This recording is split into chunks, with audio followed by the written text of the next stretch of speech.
Hello everyone and welcome to Games, Comics and Crafts. In this video I'll be looking at the Troubleshooters role-playing game.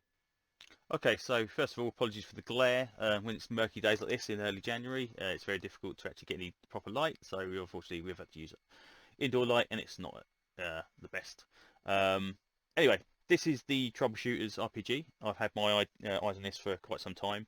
Modifius website had this on half price sale just before Christmas, so worth picking up there and then. It's literally a kind of European comics, Tintin style adventure kind of caper RPG.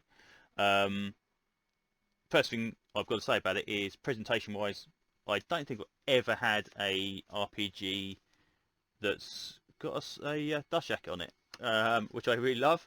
We've got some bookmarky things here, but I don't think I've ever had an RPG with a dust jacket, which I think is great. It reminds me of the kind of those folio kind of European comic-y stuff. Anyway, system itself is a percentile system, mostly for skills, and D6s for damage and the like.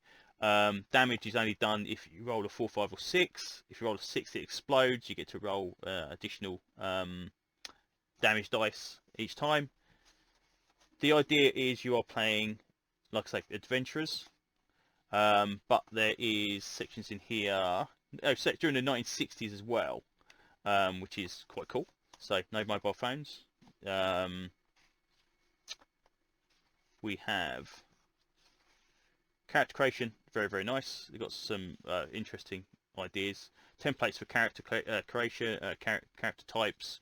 They can be adopted, or you can make your own characters off. Plenty of kind of feat style importance things, as well as languages, which is very cool, and also so disadvantages as well.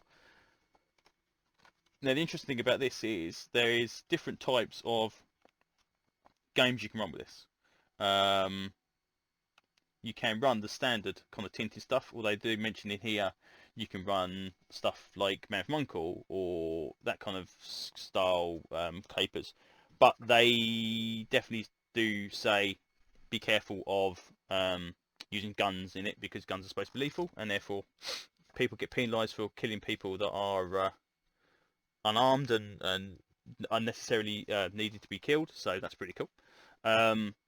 We have a organisation here called the Octopus, which is kind of like this multinational bad guy thing. But the best thing about this is, which I bloody love it when they do this, is you've got a 1960s style air travel map of the world. We've got Berlin, we've got Buenos Aires, we've got Hong Kong, Kyoto, Leningrad, all this kind of information about these places where you could possibly travel to. I mean, there's a map there of Paris, which is fantastic. Apparently everyone speaks either English and French. But this has got some really nice stuff in it that just makes you want to, play in that kind of era, and so much information that actually allows you to do so as well. Um, Lots of bit about adventures, lots of bit about creating a campaign, as you should expect, and then Octopus itself as the big bad guys. But yeah, generally speaking, this looks like a really cool game, and it just, rather than kind of murdering everybody and stealing their loot, this looks like you could run some really cool adventures kind of stuff. A name list for French, Polish, Czechoslovakian names. There's a lot of stuff in here that you would see in, like, D&D, PHB, Book 2, but this is actually in this core book. There's a lot of thought being put into this.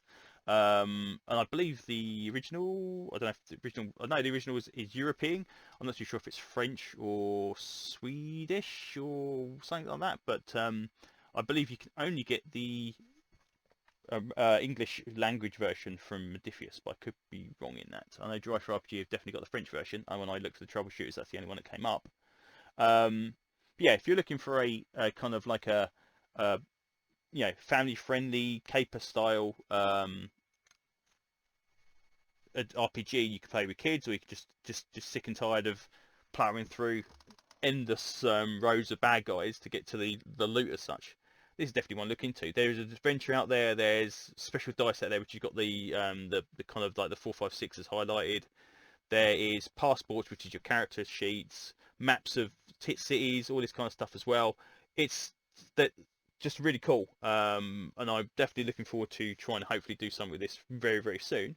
Although my current Traveller campaign has been running for 5 years, and that needs to wrap up pretty sharpish, so we will see. But yeah, I'm definitely very happy with my purchase, and hopefully this will not be one that sits on the shelf like other RPGs, and will get used very, very soon. In fact, indeed. So hopefully it's of interest to you. Again, I'll hopefully get some more RPG stuff on review soon, and I will talk to you then. Bye bye.